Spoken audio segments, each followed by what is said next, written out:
THE LAST REBEL by Joseph A. Altsheler. Chapter I. At Odds with the Compass. East or west, north or south? With all the experience of a man's years and the knowledge of many wise books of travel, I could not tell.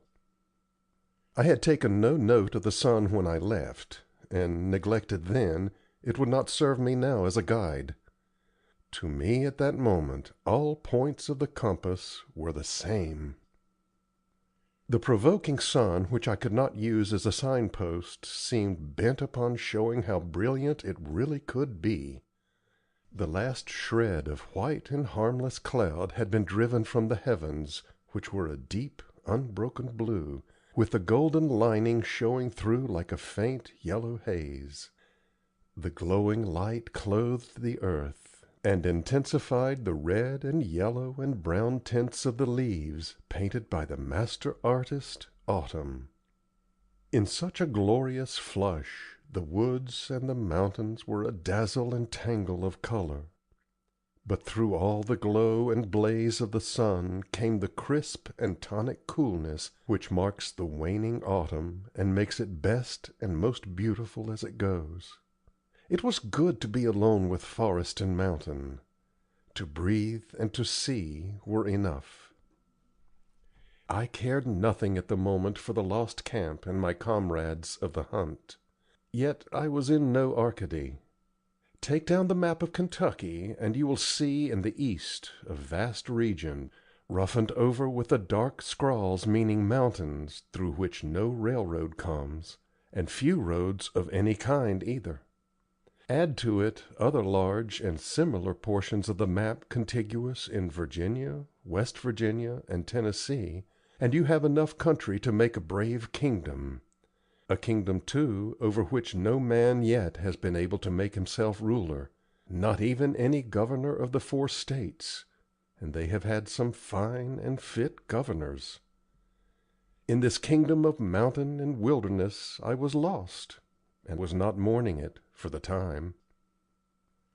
A light wind stirred the currents of air and began that faint, curious moaning through the drying leaves which I call the swan song of autumn. The brilliant foliage quivered before the light touch of the breeze, and the reds and the yellows and the browns and the lingering bits of green shifted and changed like shaken pieces of colored silk.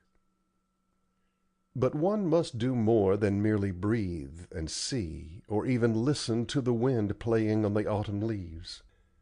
This kingdom might be mine by right of sole tenancy, but after a little I preferred, greatly preferred, to find some partner of my throne who would feed me and house me, and show me my way back to camp.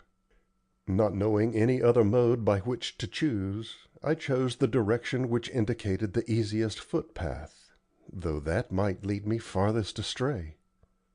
I put my rifle upon my shoulder and walked through the yellowing grass and the short red bushes, over hills and down gullies, which were a trial to muscles and the forgiving spirit. But I came to nothing which looked familiar, not a tree, not a bush, not a hill, not a rock. I began to tire of the monotony of the wilderness, which was lately so beautiful. Ever the same reds and yellows and browns and bits of lingering green. Ever the same burnt grass and purpling bushes and rocky hills. But never a human being except myself, and I am not company for 2. When one grows lonesome, beauty departs. I abused the wilderness in its unchanged garb, and longed for the camp and the ugly black cook frying strips of bacon over the coals. Hunger will not be denied its complaints, though in my case they availed nothing. I wandered about until the spirit and the flesh rebelled sorely, and called upon me for the relief which I had not to give. Both ankles were in a state of open mutiny, and I sat down upon the crest of a high hill to soothe them into temporary quiet. I observed then a very marked change in the skies, real, and not due to the state of my mind. The sun, as if satisfied with a half day's splendor, was withdrawing. Some clouds, dark purple streaks showing in them, hid the blue and made the skies somber. All the bright color with which the wilderness had prinked and primped itself in the sunshine faded and became dull in this twilight afternoon. It needed no weather-wise prophet to guess quickly the meaning of these changes. In the mountains a whiff of snow sometimes comes very early, now and then so early that it whitens the skirt of lingering autumn.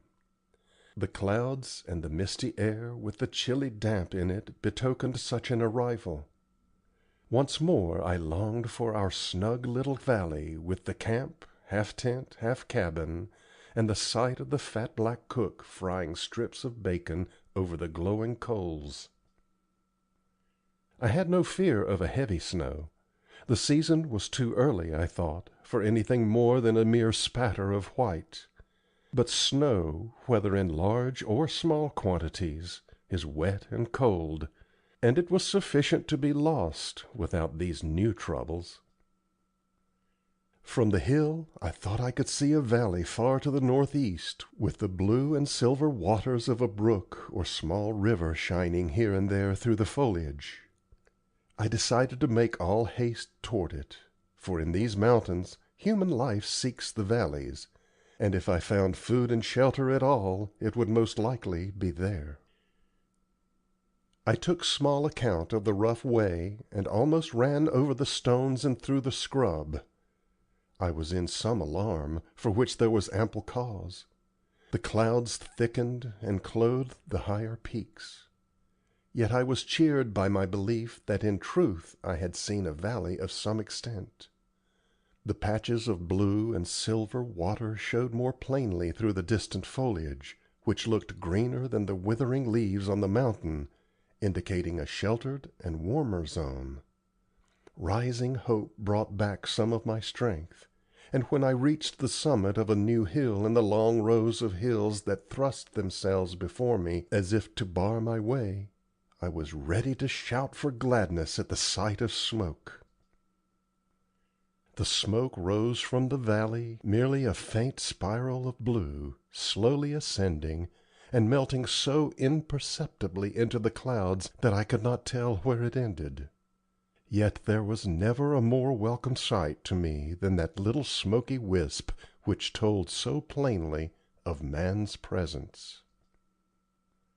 I pushed on with new zeal, stumbled against a stone, and rose with an ankle that made bitter complaints.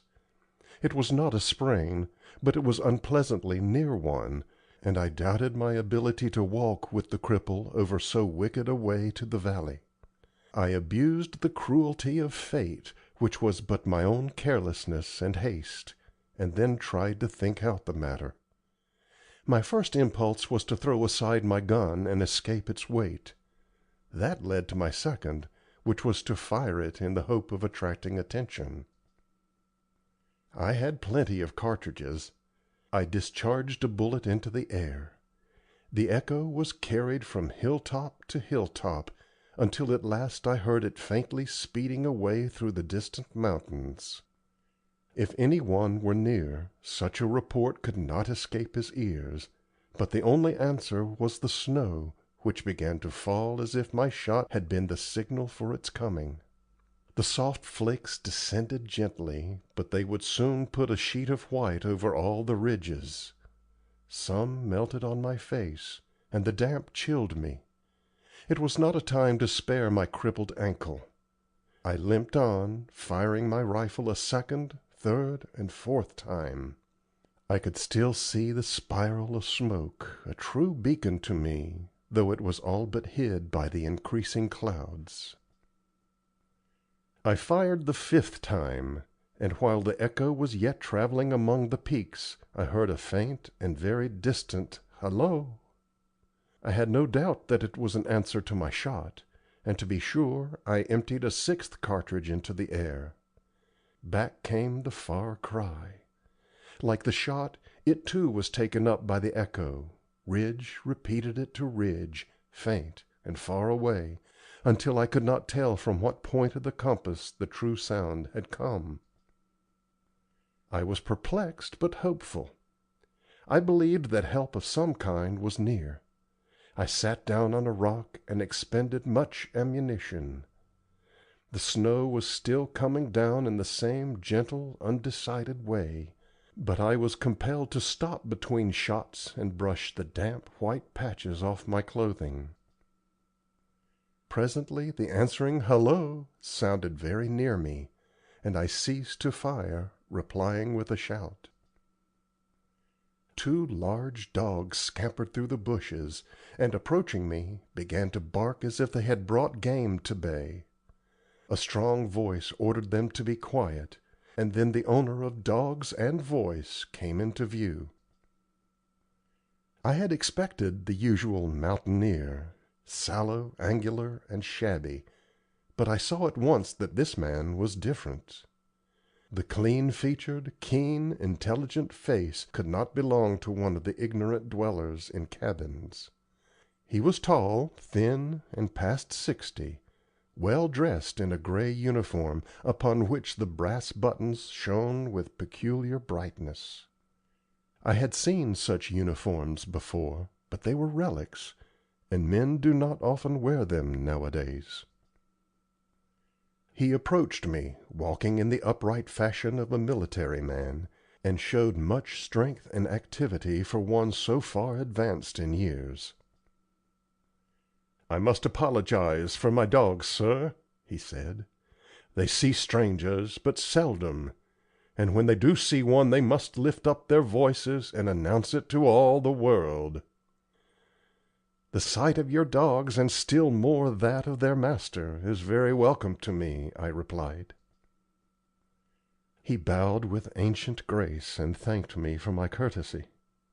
"I must ask your help," I said. "I've lost my way, and I've bruised my ankle so badly on a stone that I fear I cannot walk many more miles." "It is not far to my place," he replied, "and I will be glad to offer you such hospitality as it can afford." I looked at him with the greatest curiosity, a curiosity, too, that increased with all he said. He had no weapon, nothing to indicate that he was a hunter, and the uniform of a fashion that went out of style forever, I thought, more than 30 years ago, with its gleaming brass buttons and freshness of texture, drew more than one inquiring glance from me, despite my effort not to appear curious to a stranger upon whom I had become dependent. But if he noticed my curiosity, it did not appear in his manner. The dogs, secure in the judgment of their master, sniffed about me in friendly fashion. The man pointed toward the corkscrew of smoke which the clouds and the film of snow had not yet hidden. "My home is there," he said. "Come, let us start. This is no place for a man in your condition to linger. If your ankle gives way, I can help you."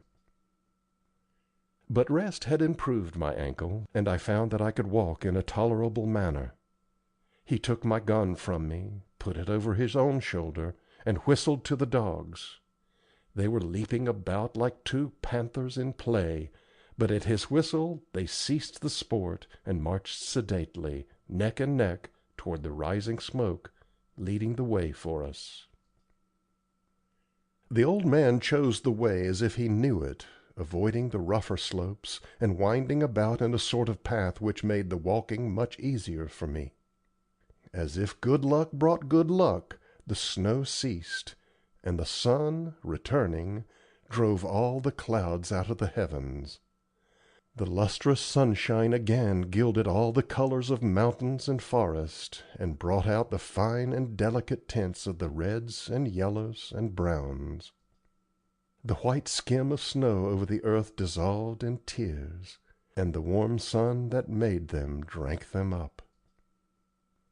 The valley lying fresh and yet green below us broadened.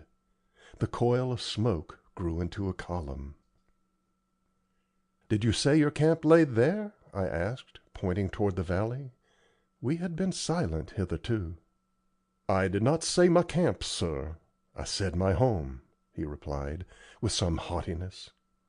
"20 yards farther, and you can see through the trees a corner of the roof of Fort Defiance." I did not understand him.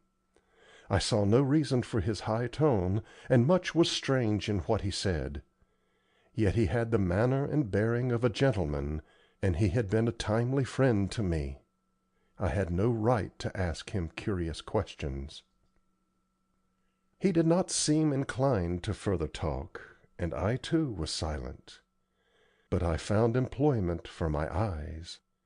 We were descending the first slopes of the valley, and it lay before us a welcome oasis in the weary wilderness of mountains. It must have been several miles in length and a good mile or more across. Down the center of it flowed a creek of clear, cool water, almost big enough to call itself a river, and the thickness of the tree trunks and the long grass browned by the autumn breath showed the fertility of the soil. Through the trees, which still retained much of their foliage, the corners of house roofs appeared. There are many such secluded and warm little valleys in the Alleghanies, and I saw no occasion for surprise. In truth, what I saw was most welcome. It indicated the comfort of which I stood in need. "I haven't asked you your name," said my host, suddenly. "Arthur West," I replied. "I would infer from your accent that you are a Northerner, a Yankee," he said, looking at me closely, and in a way I did not quite understand. "You are right on the first point, but not on the second," I replied. "I am a Northerner, but not a Yankee.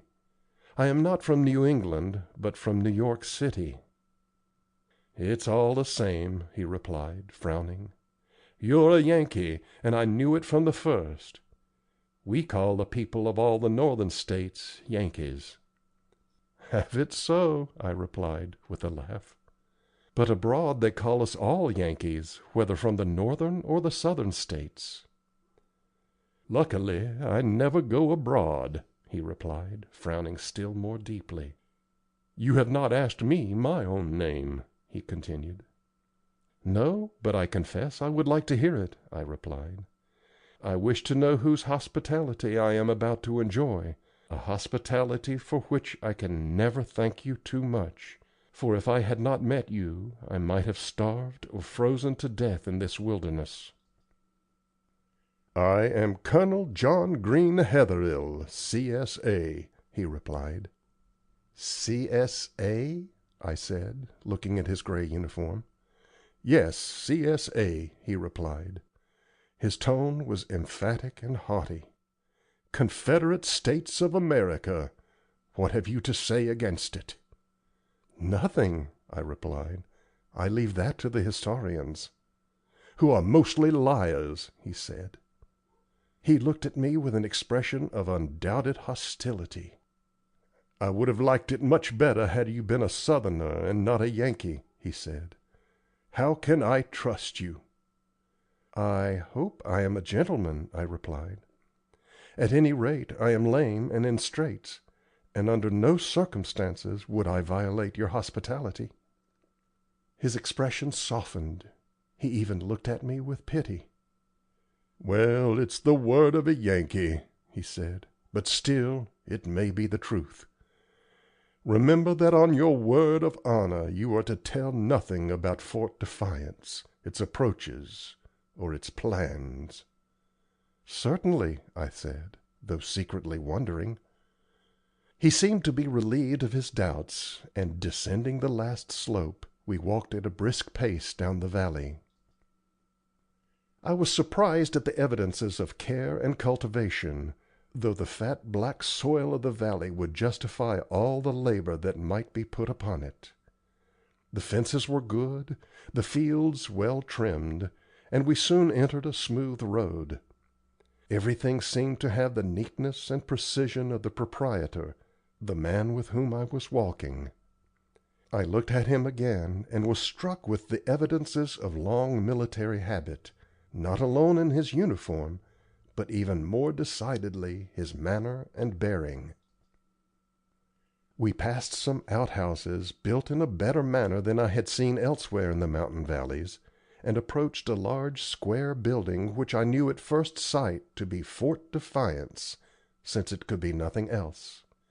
It was of 2 stories, made of heavy logs, unhewn on the outside, the upper story projecting over the lower, after the fashion of the block houses of the frontier time.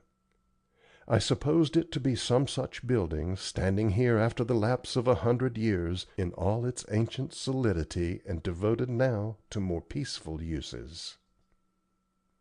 The valley was no less pleasant to eye than to mind.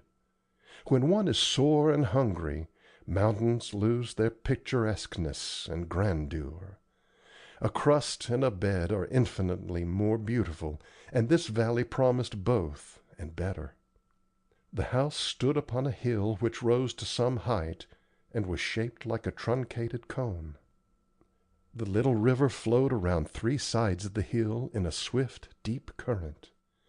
The 4th side I could not see, but the 3 washed at the base by the river were so steep a man could climb them only with great difficulty.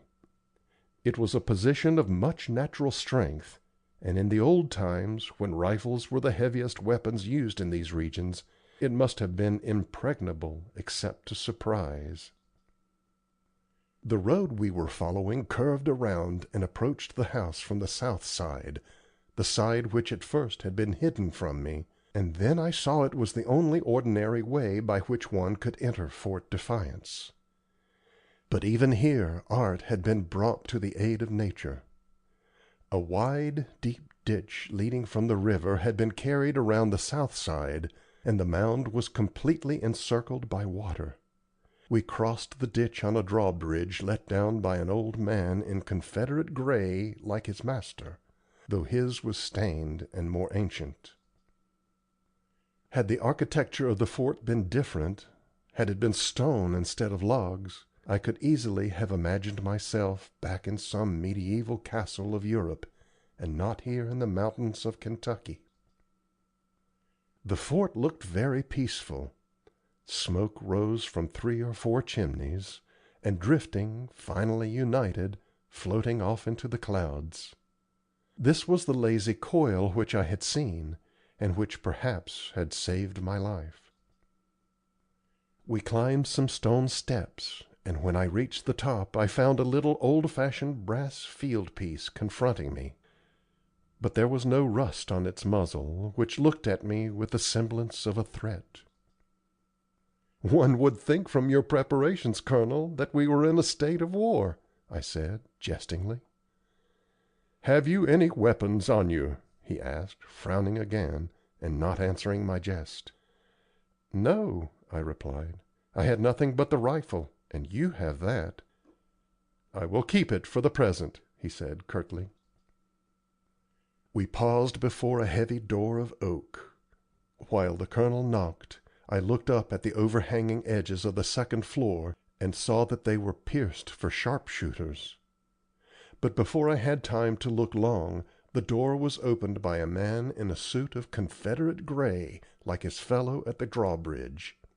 He saluted the Colonel in military fashion as the others had done, and we entered a wide hall which seemed to run the entire width of the house. Many of the old houses in Kentucky are built in this fashion. The hall was decorated, I might almost say armed, with weapons, rifles, pistols, bayonets, swords, many of them of the most modern type. Tanned skins of bear, deer, and wolf were on the floor. Had it not been for the late style of the weapons, I could have maintained the fiction that it was a castle of the Middle Ages, and this the baronial hall. He led me up a flight of steps and opened the door of a small room on the second floor. The room contained nothing but a small table, a camp bed, a 3-legged stool, and 2 or 3 other articles of furniture equally plain. There was but a single window, and it was cross-barred heavily with iron. It looked more like a cell than a chamber, nor did it belie its looks. "This will be your prison for the present," said the Colonel. "Lie down upon the bed there and rest, and Crothers will be up in 10 minutes with food for you." "Prison!" I exclaimed in surprise. "Yes, prison," he repeated, "but that is all. I do not intend to deal harshly with you otherwise. You are a Yankee, and I must see that you do not meddle." He cut short my protest by leaving the room, slamming the door, and locking it. The door was so thick I could not hear his retreating footsteps. As the Colonel had said, I was a prisoner, but I did not feel much alarm. I had confidence in his promise that I would come to no harm. I looked between the bars of the window, which opened upon a small space like a court. One side of the court was open and ran sheer up to the edge of the cliff, which dropped away 30 or 40 feet to the river below. The torrent foamed around the mound with a tumult like a mill race. Beyond were open fields, ending abruptly at the foot of steep and rough mountains. Chapter II. On Trial. My eyes followed the long sweep of the mountains, their shaggy outline cutting the clear blue of the skies. Then they came back to the court, and for the moment I thought that they had deceived me, for either I saw the flutter of a woman's dress, or imagination was my master. A woman in this rough fortress was the last thing for me to expect. But I reflected that it was not so strange after all. A serving woman, probably, the wife of one of the Colonel's retainers. It was in keeping with the character of the place, which, in my fancy, I had turned into a baronial keep. I saw the flutter of the dress again, and then its wearer came into better view. She was looking at the river, and stood with her back toward the house. That was no common serving woman, the wife of no laborer. The figure was too slender, too erect. There was too much distinction and grace in the pose, and the dress itself was of good cut and material. That was all that I could see, save a mass of coiled dark brown hair. I was full of curiosity, nor do I think I was prying because of it. Put yourself in my place and see. In a few moments she turned and looked directly up at my window, though she could not have known that I was gazing out at her. It was the face of a girl of 20, fair and strong, yet sad. Even at the distance between us, I could see enough resemblance to guess that she was Colonel Hetherhill's daughter. A likely enough supposition, anyway, for what girl of such appearance could be here, unless his daughter? She looked up at my window only a moment or two, and then, walking with a light and graceful step, disappeared through some door opening into the court. I hold that I am not without a fair share of imagination, and easily I built a fine romance for myself. Here was I, an innocent prisoner in the cruel Baron's castle, and this was his fair daughter, who would fall in love with me and rescue me. By Jove, she was handsome enough for me to fall in love with her. The only trouble about my romance was that in the morning after a good night's rest I would be sent with a guide to our hunting camp, and that would be the end of it. Happily, when I reached this conclusion, the door was opened, and Crothers came in with food, for which I was devoutly grateful. Crothers, I had heard the Colonel call him so, was the man who had opened the door for us, a hatchet-faced, battered old fellow, who walked with a limp, and who yet looked strong and active. Evidently the Colonel had no mind to starve me, for Crothers bore enough for 2 upon his tray. A smoking pot of coffee, steaks of venison and beef, warm biscuits and butter made a sight as welcome to my eyes as a Raphael to an artist's, and created odors that were divine. My spirits rose to the summer heat mark. "I see that the Colonel has a proper regard for my health and well-being, Crothers," I said, jovially.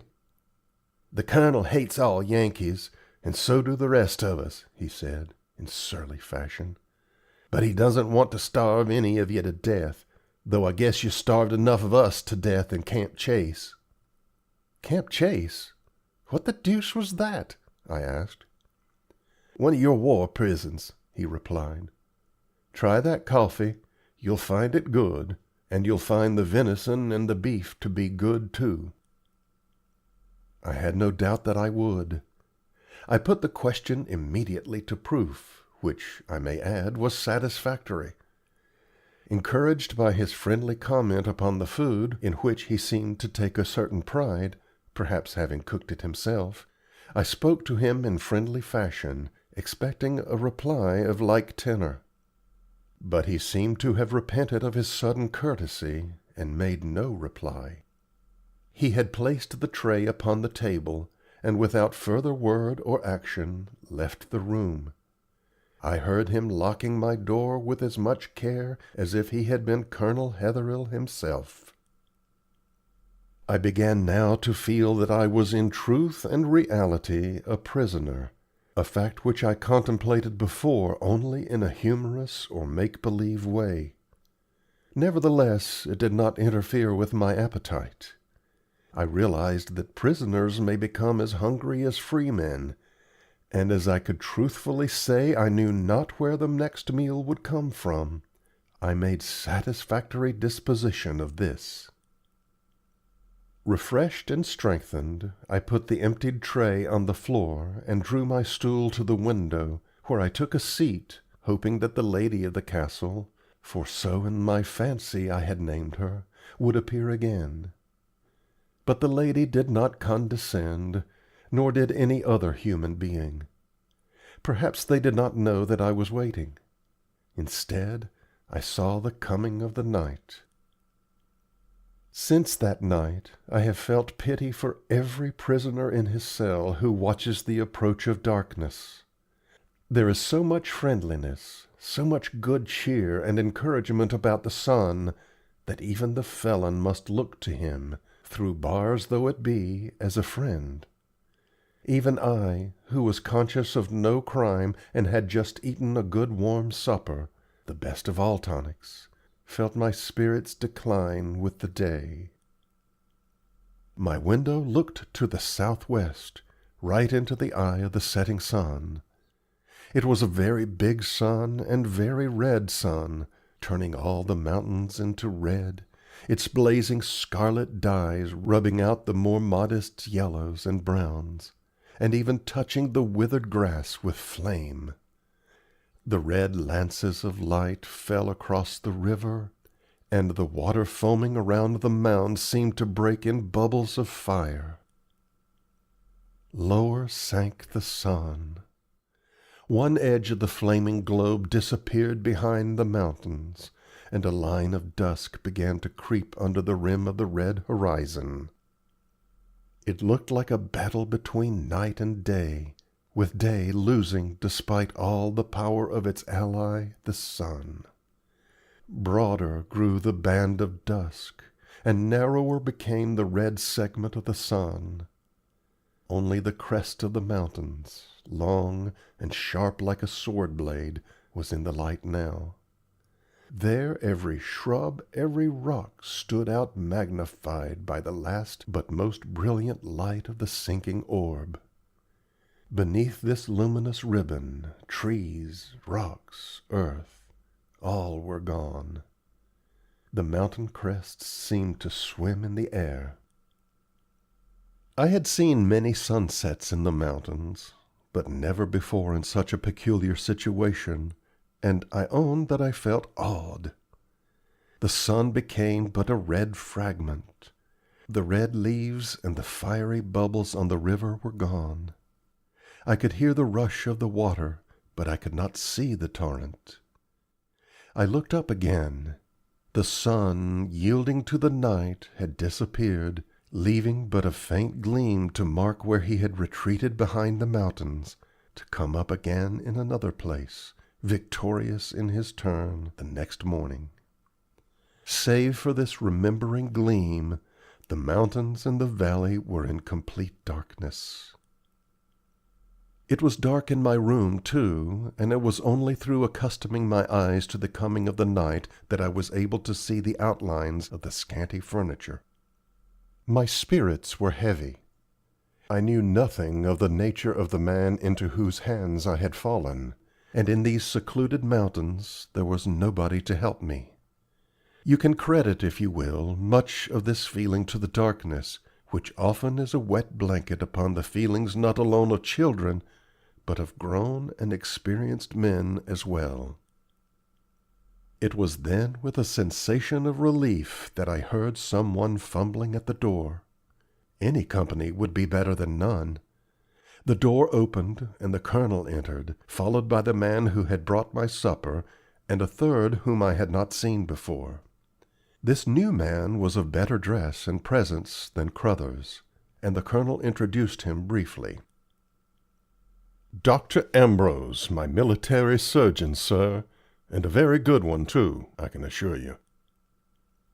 Crothers put a lighted candle on the table. Dr. Ambrose examined my swollen ankle.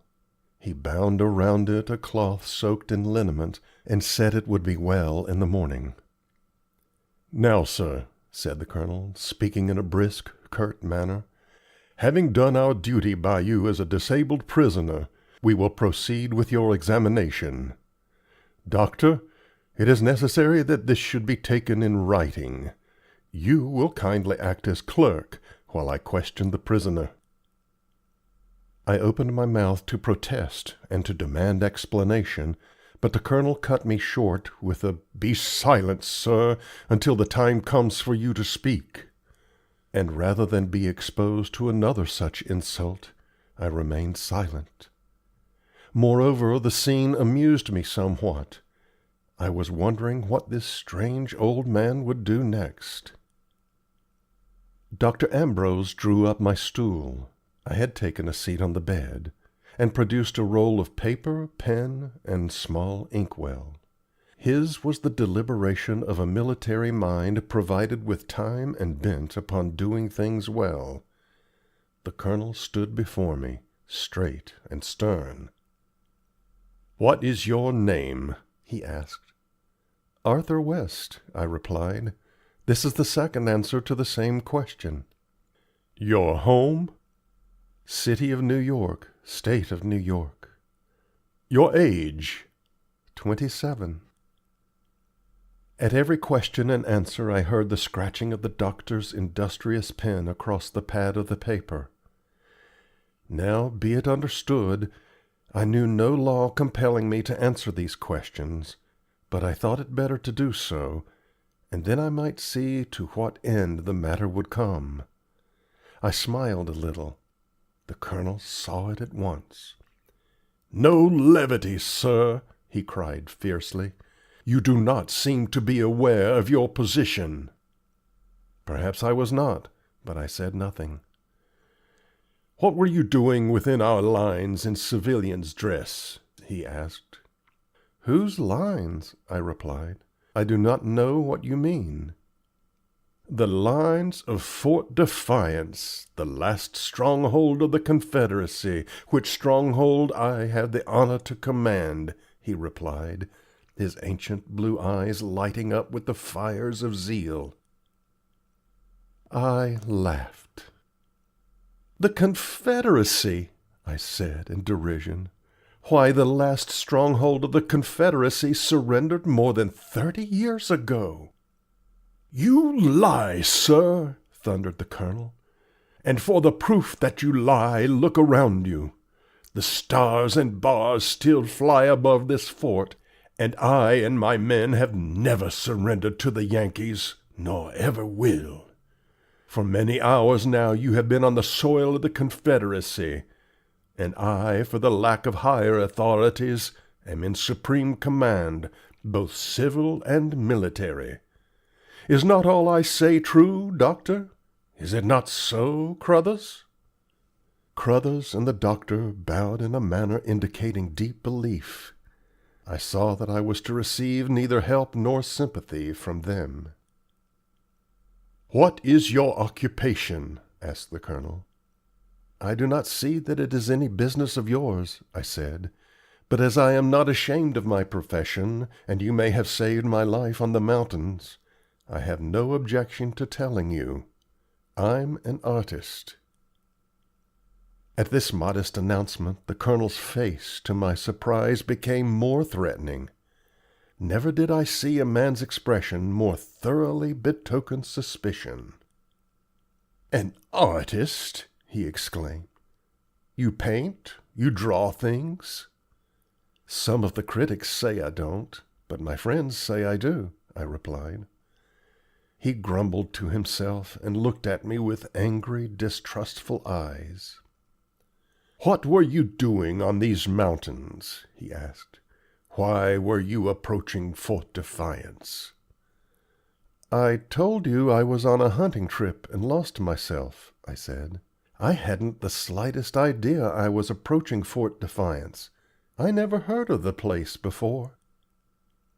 He pulled his fierce, gray mustache in doubt, looking at me as if mine were the most unwelcome face that ever met his gaze. Presently he beckoned the doctor to the door, and they whispered together there for a few moments. Then he returned to me. "You have in reality a bad ankle, the doctor says, and he is inclined to give you the benefit of the doubt," he said. "And so am I. At any rate, we will not treat you badly, though we may be forced to keep you as a guest for a little while." I thanked him for his gracious consideration. "We are compelled to keep you locked in to-night," he continued, "but we may be able to do better for you in the morning." "Very well," I said, with some impatience. "Keep me locked in if you choose, but at any rate let me sleep." I thought his rough treatment of me offset the favor I had owed him. Moreover, I was very tired and sleepy, and the obligation of politeness seemed to rest upon me no longer. The doctor folded his notes and handed them to the Colonel, who placed them carefully in an inside pocket. Then they bowed stiffly and went out, locking the door as usual. I looked out through my window. The moon was rising above the mountains. In the valley the foliage was tipped with silver. The bubbles on the river, fire color at set of sun, had turned to silver now. Nothing seemed to stir. All was peace. Wondering what would be the end of my strange adventure, I lay down on the bed, and in 5 minutes forgot wonder and all other things in a deep sleep. I might have slept all the next day, too, but I was awakened by a good shaking at the hand of Crothers, and found the room full of light. Crothers was standing beside me.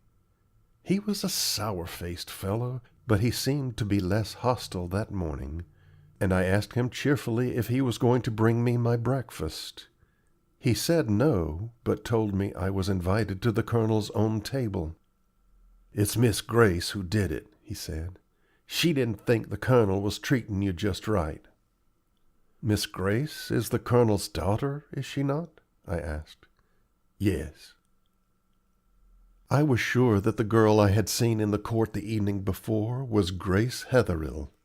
This invitation looked promising. The Colonel would surely come to his senses now and act like a man who knew it was the year of our Lord 1896, and not 1864. As there was to be a lady present, I asked for bath and comb and brush, and wished to make myself very spruce. All these I obtained, finding that the fort was not without its comforts.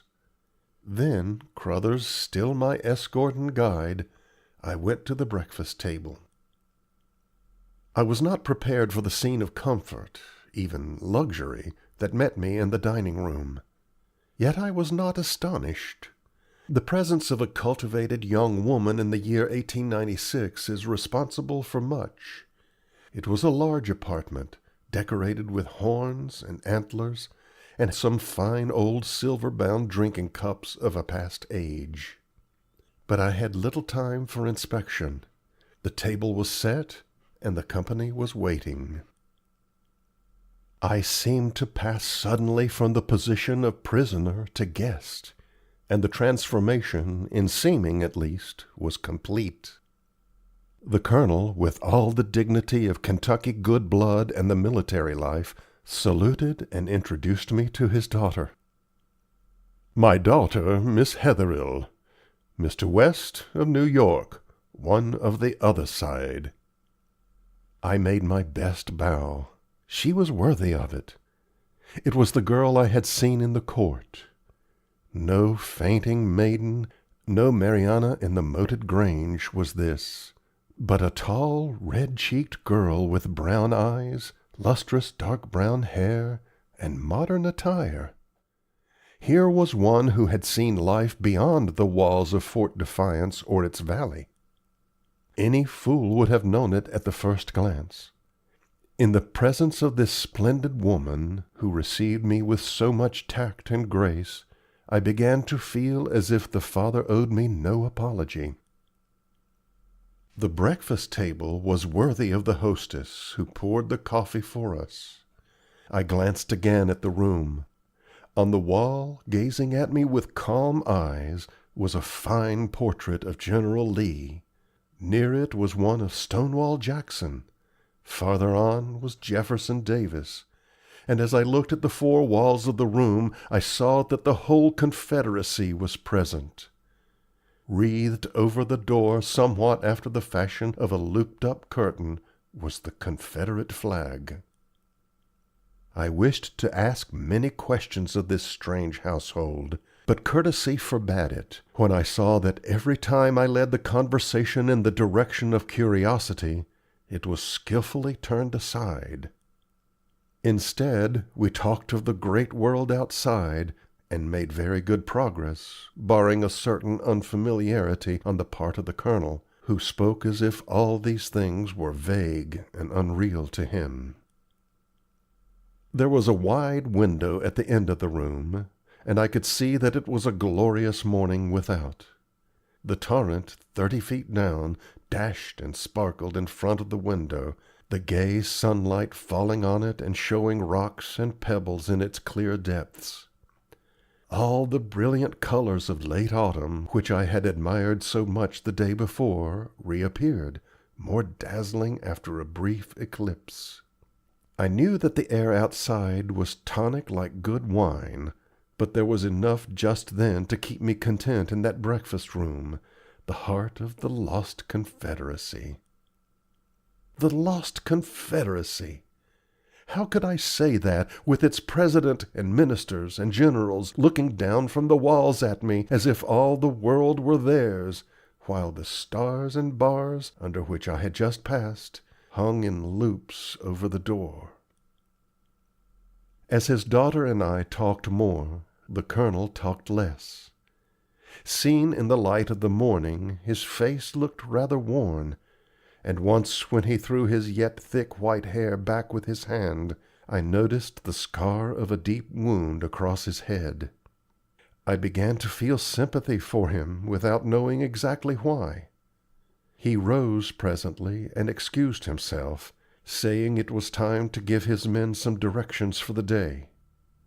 Miss Hetherhill and I dawdled a little over the coffee cups, and I took the opportunity to thank her for her intercession with her father in my favor. She did not make light of my thanks or of her act, and her manner appeared to indicate a belief on her part that I had been in real danger, which, however, I had not been able to persuade myself was so, nor could I yet. She asked me if I would look through the house.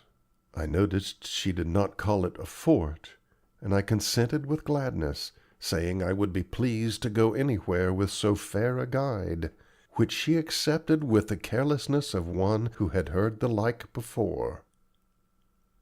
She took me into a room she called the great parlor, and a noble room it was, too. though here, as elsewhere, the atmosphere was distinctly military. It was full 30 feet square, with a vaulted ceiling of polished oak. Furs were on the floor and arms on the wall, repeating rifles, revolvers, bayonets, swords in much variety. "It is my father's chief delight to polish these and to see that they are in perfect order," she said. "Miss Hetherhill," I said, speaking suddenly from impulse, "why does your father cherish this delusion? Why does he not go and live among his kind?" I regretted instantly that I had spoken so, for she turned upon me with a sudden flash of anger. "Delusion, sir!" she exclaimed. "You forget yourself. It is the most real thing in the world to him. Be careful how you make use of such expressions here. I advise you also not to forget that you are still my father's prisoner." She spoke with so much earnestness that I was impressed, more from fear that I had wounded her feelings than from fear for myself. I felt confident yet that it was the year 1896, and that all the world was at peace, barring the little wars of England, which don't count. She took me no further than the great parlor, or the armory, if its fit name be applied. My unfortunate question seemed to make some change in her intentions, and she suggested that we walk outside on the terrace. It was a delight as keen as any I had ever felt to step out after imprisonment into the brilliant sunshine of the free and open world. Miss Hetherhill threw a light cloak over her shoulders, for there was a sharp coolness in the air, and together we strolled over the terrace. I admired the solidity and strength of Fort Defiance, though a good-sized modern cannon could have knocked it to pieces with ease, if any one were ever able to get a cannon over the maze of mountains that separated this valley from the remainder of the world. It was impregnable to attack by small arms, if well guarded. The drawbridge was still up, and I spoke of it. "It is up most of the time," she said, frankly, "but to-day it will be up more than usual. That is on your account. You are to be kept well guarded." "The current of the river is too swift," I said, "but I think I could swim the moat." "If you succeeded," she said, "you would probably starve to death in the mountains." "Then I shall remain here," I said. "I'm glad that I have so good an excuse for remaining." I sought to be gallant, but she only frowned, and I did not attempt it again. She left me presently, going into the house, while I continued my stroll in the crisp, invigorating air. I could take but a limited walk at best, merely the circuit of the hilltop, embracing perhaps a couple of acres around the house. Within that space I could wander at will, and no watch seemed to be set upon me. Chapter 3. An Unlucky Sketch. The hill projected farther toward the southwest than in any other direction, and in my wanderings I came to that point. Looking back, I obtained a sweeping view of Fort Defiance, with its sloping roofs and somber-hued walls. At one angle the vines had grown up and clung against the wall. It was such a place as I would like to tell about when I returned to my friends, and what was better, I could show it to them in its real and exact proportions. I had a pencil and some good white cardboard in an inside pocket. I found a good seat on a stone, made ready with board and pencil, and began to study the fort. It was a fine subject for an artist, and as I sketched the rough outlines my enthusiasm grew. I had a brilliant light, which brought out every curve and angle of the queer building. Gradually, in my absorption as the picture spread over the cardboard, I forgot everything else. I was just putting in the little brass cannon that commanded the approach to the fort when pencil and picture were snatched violently from my hands. I sprang up, full of wrath. The old Colonel stood before me, his face red and his eyes flashing with indignation. "You villain of a spy! You damned Yankee!" he cried. "What do you mean? Are you crazy?" I asked. I did not take kindly to such names, even from the mouth of an old man. He was in a great rage, for his next words choked him, but he got them out at last. "You, an innocent hunter!" he cried. "And you were lost in the mountains! That's a pretty tale. I suspected you from the first, you infernal Yankee spy, and now I have the proof." I was really afraid the old man would fall down in a fit, and I began to feel more sorrow than anger. "If you'll explain, I'm ready to listen," I said, resuming my seat on the big stone. "And when you're through explaining, I'll thank you to give me back my pencil and sketch." He seemed to feel the necessity of self-control, though I could see his anger was not diminishing. "You claim to be a hunter lost in the mountains," he repeated, "when in fact you are a Yankee spy sent here upon your miserable business into the last stronghold of the Confederacy." I laughed loud and long. I know I ought not to have done so, but I could not help it. The blood rose higher in his cheeks, and his lips trembled, but he had himself under firm control at last. "I'm a spy upon you, am I?" I asked. "Where's the proof?" "Here it is," he said, holding up my pencil and sketch of the fort. A poor enough sketch, too. "At the intercession of my daughter, I have been treating you this morning as a prisoner of war, ready for exchange or parole, and your first use of this hospitality is to draw for the Yankee government sketches and maps of my fortifications." "I did not intend to take that sketch to Washington," I protested, mildly. "It is quite certain that you will never do so," he said, putting sketch and pencil in his pocket. "I have other uses for these. Come with me." "Suppose I decline?" I said. I was growing a little obstinate. Moreover, I was tired of being hacked about. He blew a little thing like a policeman's whistle. 3 or 4 men in Confederate uniform came out of the fort or the little outhouses. "We will see whether you will come," said the Colonel, as the men approached. I have an objection to bruises and undignified struggles, so I concluded to go. "If you will kindly lead," I said, "I'll follow." I am happy to say that I retained my calmness and presence of mind. "Come on behind him, Crothers, and you too, Turner," said the Colonel. "We will take no more chances with him." The 2 men closed up behind me, the Colonel marched on before, and I was the convict in the middle.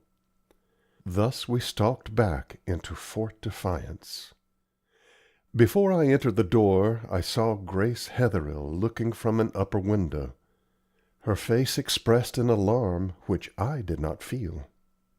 I smiled at her in virtue of our brief comradeship of the morning, but she did not smile back. We had stalked out of view the next moment.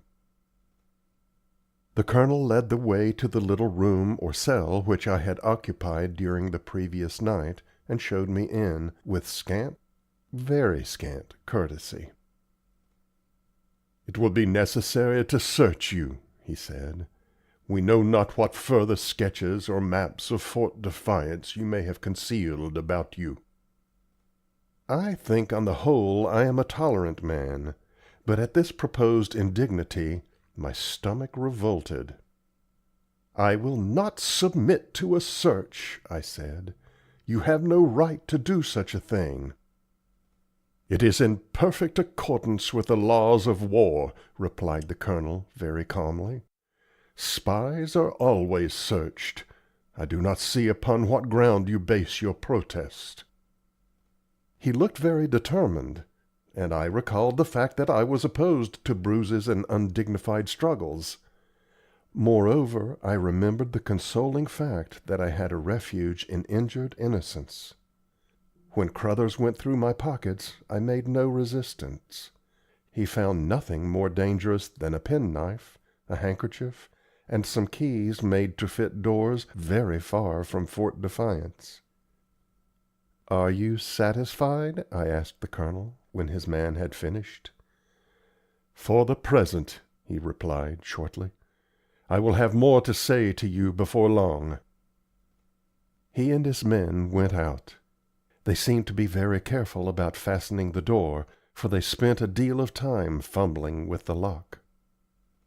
I drew my stool up to the window and took my seat there, beginning my second imprisonment in the same room.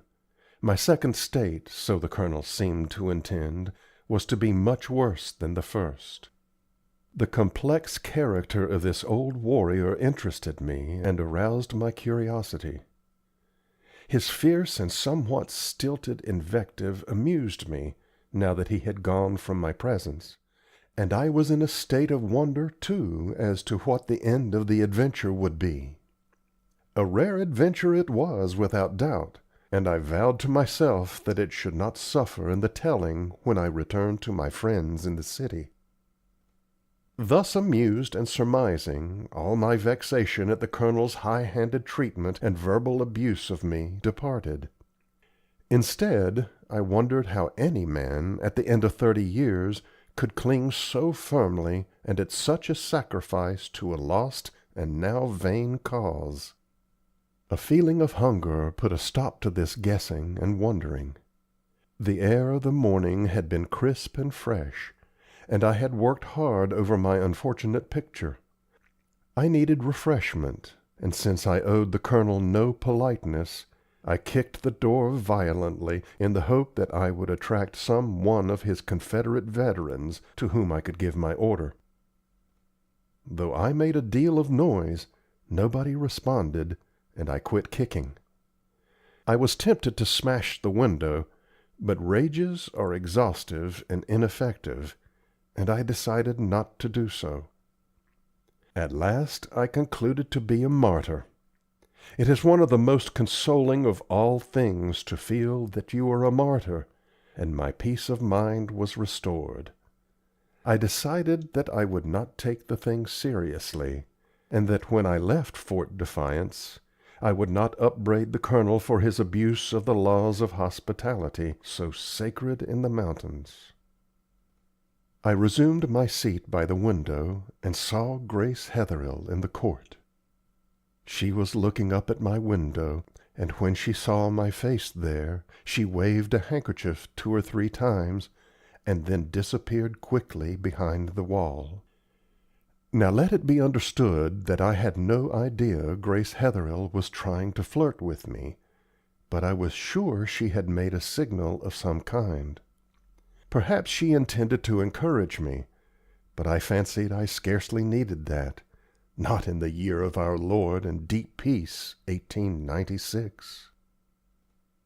I heard them fumbling at the door again. The Colonel and 2 of his men appeared. "You will come with us, if you please," said the Colonel, with a stiff military courtesy which he had never abated since his explosion about the picture. "I trust it is to dinner, Colonel," I said, with some gaiety, which I really felt. "This mountain air of yours breeds hunger." He made neither denial nor assent, but led the way downstairs. The 2 men followed close behind me, as if bent upon preserving the fiction that I was a convict or criminal of some kind. Somewhat to my surprise, the Colonel led the way into the large room which Grace Hetherhill had called the great parlor. A new arrangement of its furniture had been made. A long table with chairs around it had been placed in the center of the room, and drooping over it from the ceiling was a large Confederate flag.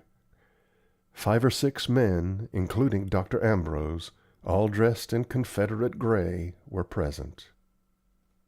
The Colonel saw my astonished and questioning look, and said, "I told you, Mr. West, that everything was to be done in accordance with military law. The Confederacy would not disgrace itself by acting otherwise. You are to have a fair trial." All the men had risen to their feet and saluted the Colonel. I was invited to take a chair at the foot of the table. All the others took their seats also.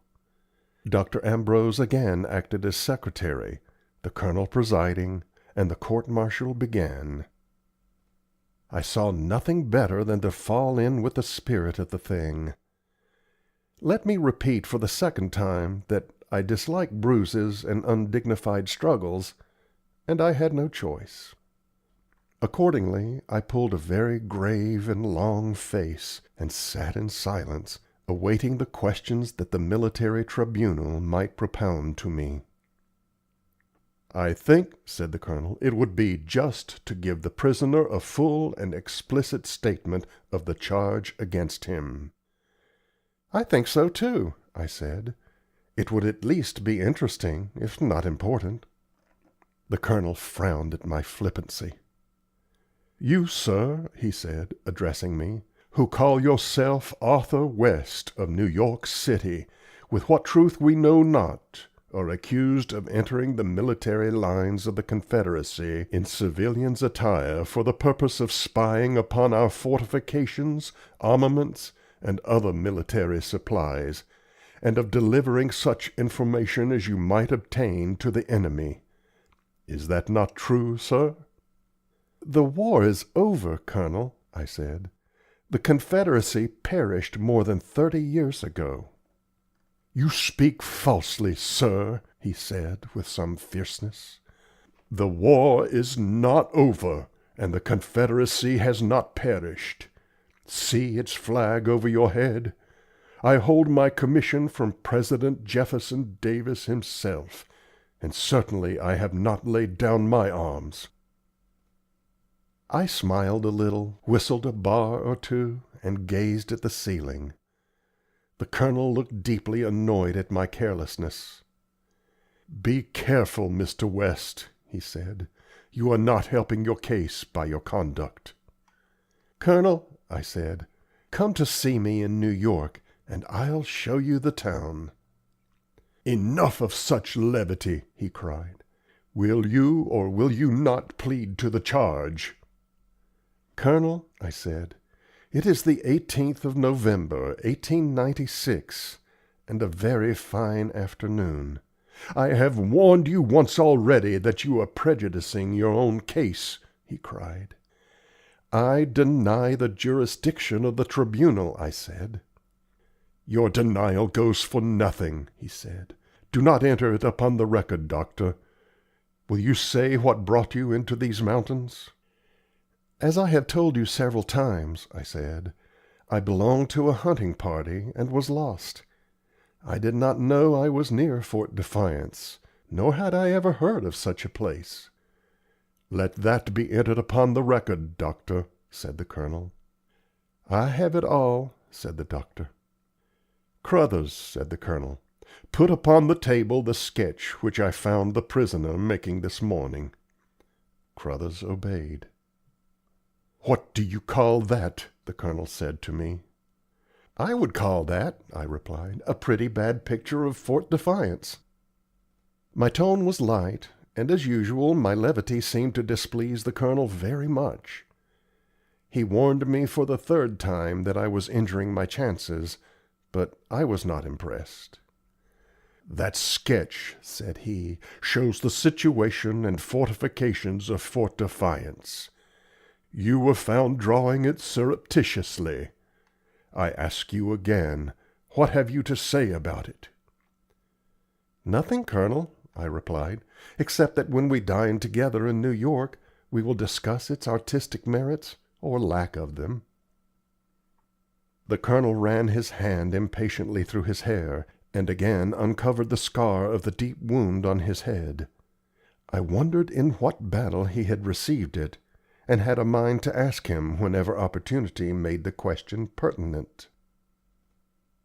"Make proper entries on the record," he said to the doctor, "that the prisoner will give only irrelevant answers to our questions." "It has been done," said the doctor. The door of the room was opened at that moment, and Miss Hetherhill appeared. Her father rose hastily, and his manner showed that he was disconcerted. "You must retire at once, Grace," he said. "I forbade your presence here." "Father," she said, "you must stop these proceedings. You must not harm Mr. West." I rose and bowed in my best manner. "I thank you for your intercession, Miss Hetherhill," I said, "but I can protect myself." She turned her whole attention to her father, neglecting me. I resumed my seat, and looked out of the window, that I might appear to take no notice in case a family jar occurred. It is an immense satisfaction to have a pretty girl interfere on one's behalf, and I was content merely to look out at the river and the yellowing leaves. The Colonel took his daughter by the arm, and told her again she must withdraw. She protested, but in tones too low for me to hear the exact words. The Colonel was becoming much excited. The matter was ended speedily by the withdrawal of Miss Hetherhill, in which I think she was made wise, for the gentlemen conducting my court martial seemed to have made up their minds to go on with the business. This was shown the more clearly to me because when she went out the Colonel locked the door.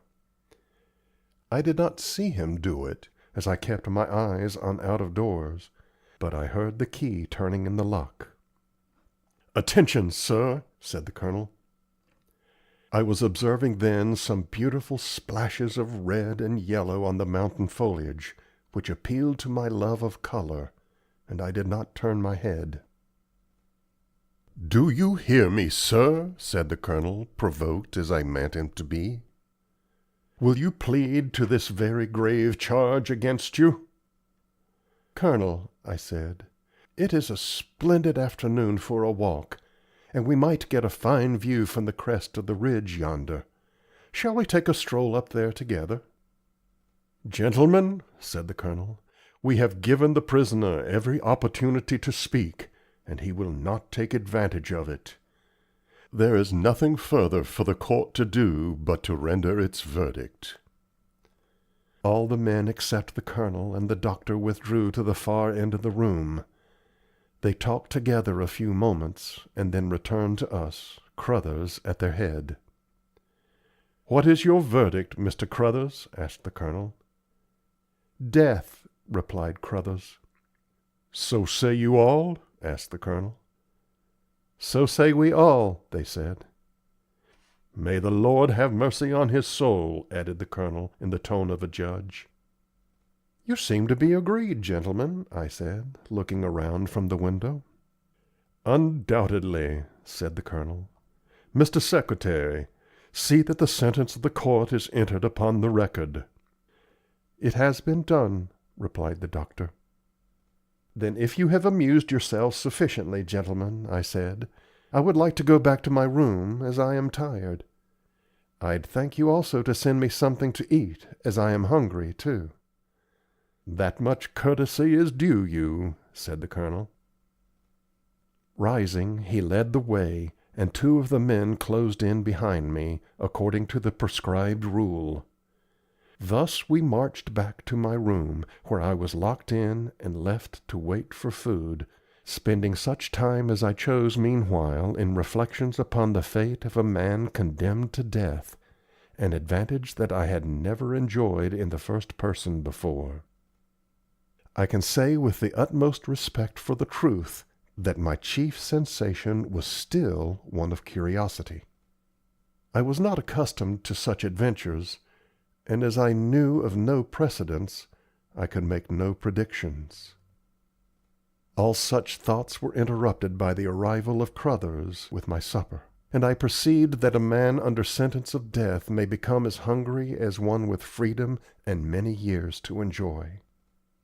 While Crothers spread the banquet, another soldier walked up and down in the hall, and just before Crothers shut the door, I caught the steel blue of his rifle barrel. Evidently they were keeping a good guard over me, which seemed to me a waste of thought and strength. But they had kept in mind the principle that it costs nothing to be courteous to a dying man, and had sent me a most excellent repast, from which the prospect of dying took no sauce. "Mr. Crothers," said I, as I poured a cup of hot coffee and sniffed the aroma of a piece of fresh and well-cooked venison, all mine, "how long have you served Colonel Hetherhill?" "I enlisted in his regiment in '61," replied Crothers, "and he's still my commanding officer. That makes 35 years by my reckoning. How much longer do you expect to serve him?" I asked. "Until the war is over," he replied, briefly. Evidently here was a man of the Colonel's own mind and temper. The very good dinner put me in an excellent humor. "Mr. Crothers," I asked, "am I to be shot or hanged?" "You'll have to ask the Colonel," he replied, "though I think it's commoner to hang spies than to shoot 'em." He spoke in a matter-of-fact tone. "Mr. Crothers," I began again, "do you think I am alarmed?" "I'd be in your place," he replied. After this I could not get him to continue any form of debate. He merely sat in obstinate silence while I finished the supper. To mark my disapproval of his manners, I turned my back upon him and resumed my old occupation of gazing out the window. My sentence of death had made no change in the prospect. The lights and colors on mountain and forest were as vivid as ever. Where the edges of the dying leaves had turned red, the forest glowed as with fire. Then came patches of soft brown, and beyond were streaks of yellow gold. It was a beautiful world, unhurt by its wildness. Crothers took up the tray of empty dishes and bade me a polite good night, which I returned without bad feeling. I was rather glad he had gone, since a man who will not talk to me when I want to talk to him annoys me. While the sun was setting and the night coming on to take its place, I tried to decide how I would avenge myself upon Colonel Hetherhill for his treatment of me. To me it seemed a somewhat complicated question, as he had certainly saved my life, though the saving of it gave him no right to the taking of it, and if I injured him I would be sure to injure his daughter, who undoubtedly had shown consideration for me. I gave it up, leaving the problem to its own solution, and continued to sit by the window, looking out at nothing. Thus importantly occupied, I heard the usual fumbling at the door which betokened a visitor. I was guessing whether it would be the Colonel or Crothers, when I saw it was neither, but Grace Hetherhill. She stopped to close the door very carefully, and when she turned to me she showed excitement. I had risen and was preparing to make the compliments custom demands from a young man to a young woman, when she exclaimed in nervous tones, "Mr. West, you must escape from this house to-night." "Escape, Miss Hetherhill?" I said. "Where would I go? It is comfortable here, although my movements are somewhat restricted. But out there in those wild mountains I would starve to death." I spoke lightly, but my manner seemed to increase her apprehensions. She came closer and put her hand upon my arm. "Mr. West," she said, "you do not yet understand your situation and its dangers." "I see no occasion for alarm, Miss Hetherhill," I said. "Your father has gratified his whim, and I shall not complain of the trouble he has caused me. It might be made a rough sort of jest for him if I carried the news to Washington, but I see no reason why I should do so. I felt her hand grip my arm in her excitement. "This is no play, no jest," she cried. "Do you think that my father looks upon this fort, the weapons in it, and the flag over it, as a mere whim? They are the most real of all things to him." I was impressed by her earnestness and strong feeling. I was about to say that if her father looked upon such things as realities, I was sorry for him, but I remembered that I should not speak so bluntly to her father's daughter. "I tell you they are realities," she exclaimed. "It is a reality that you are held a prisoner here, a condemned spy, and it is a reality that you are to be shot as such at 9 o'clock in the morning." "What? Is this the truth?" I exclaimed. "Crothers and another man are digging your grave now," she said. "How do you know?" I asked, still partly incredulous. "I have seen them at work," she replied. I was more impressed than ever. I leave it to all if it is not a trifle hard upon a man's nerves to receive the news that other men are digging his grave for him. Moreover, her manner left no doubts. I was seized with a sudden shudder of the nerves and chill of the blood. I saw that this fanatical old Colonel would carry out his farce to the end, and that end was my execution. "Do you believe me now?" she asked. "Yes, but what am I to do?" I said, in despair.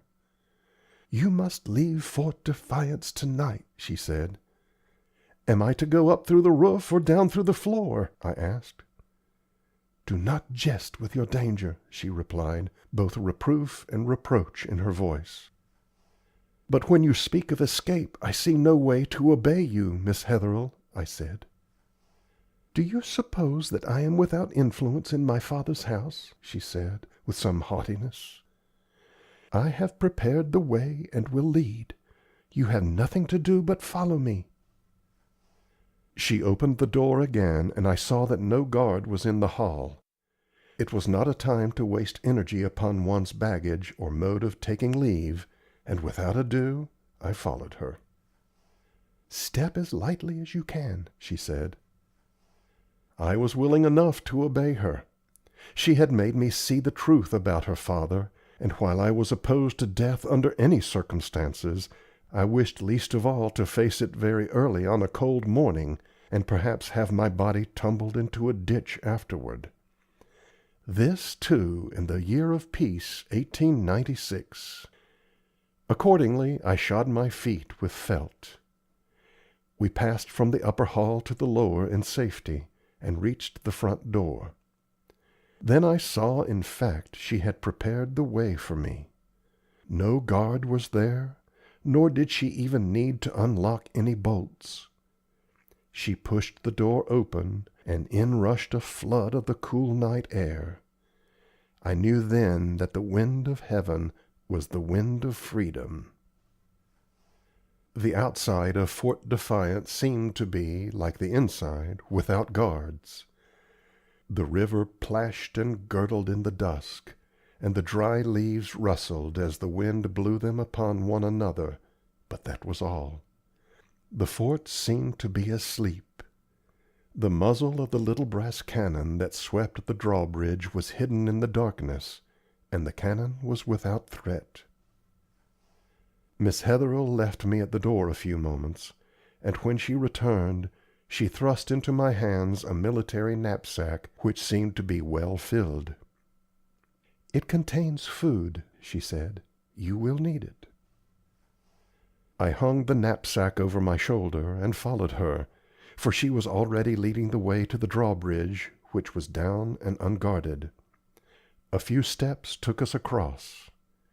I looked back at Fort Defiance, a solid, dark mass, no light anywhere showing that it was tenanted.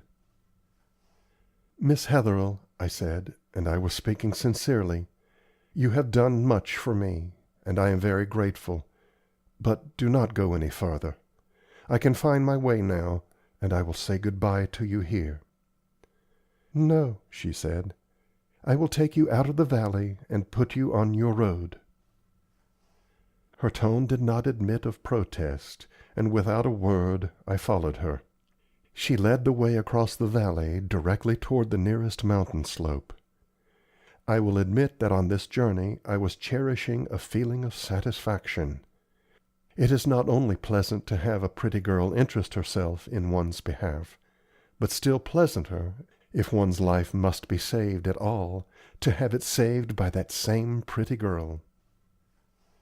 At the point to which we were trending, the first slope of the mountain was not distant more than half a mile. The path was clear, and we were soon there. I felt like uttering my thanks again, but such words seemed so futile that I remained silent. "Keep to the southwest," said Miss Hetherhill. "Don't forget that.